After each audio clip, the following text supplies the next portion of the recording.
Marito, si accomodi, prego, Grazie, prego. grazie. Avanti, onorata a casa mia, ti accomodi, prego. Grazie, grazie. Avanti. Oh, buongiorno. E la salsetta Buongiorno. che poi mi piglio. Buongiorno. Lucianetta, Ma- questo è quello che vende le uova. Sì. Fa conoscenze, mi raccomando, fai l'onore della nostra casa. Va bene, mamma, Io va vado bene. di là, vengo più tardino, arrivederci. Va bene, grazie signora. Piacere. Tu sei Luciano, Sì, io sì. mi chiamo Ilario. Chi sei Ilario? No, non sei Ilario, vedi, è un bel ragazzo. sei. No, ma Ilario è un uomo. Ah, ti chiami Ilario? Sì, che sì, sei sì. simpatico! Grazie, grazie. Che simpatico. Grazie. Senti, ti volevo dire Luciano, io ci buttai l'ova a tua mamma che è una brava persona, si comporta sempre Meravigliosa, mi fa un meravigliosa. sacco di ordinazioni. Vero? So io non avendissimo clienti, non sapessi che fare. Ma meno male, quello sono contento, sono contento. Bene, bene. Ti volevo Ma dire che magari. belli occhi che hai. Grazie, grazie, Ma mi veramente, resti, uno può annegare in questi occhi. può Addirittura annegare, sì. mi emoziono.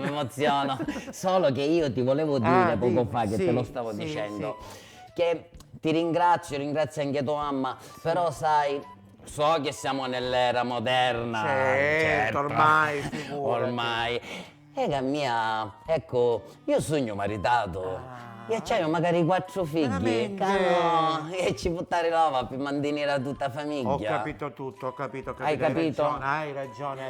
Ma mia mamma c'è una pazza, quella insulta qualsiasi, ma non è che c'è domani. Ti chiedo scusa per lei, veramente sono mortificato. Mi sta cascando la faccia intera, ma non so come lei accogliere. No, ma Te lo figurati. giuro, sono troppo mortificato.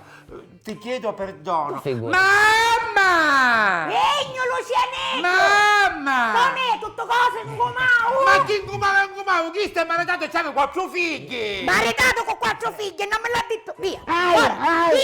Via! Ma no, Falla mi passi l'ova almeno. L'uomo ti posso dare, priulo!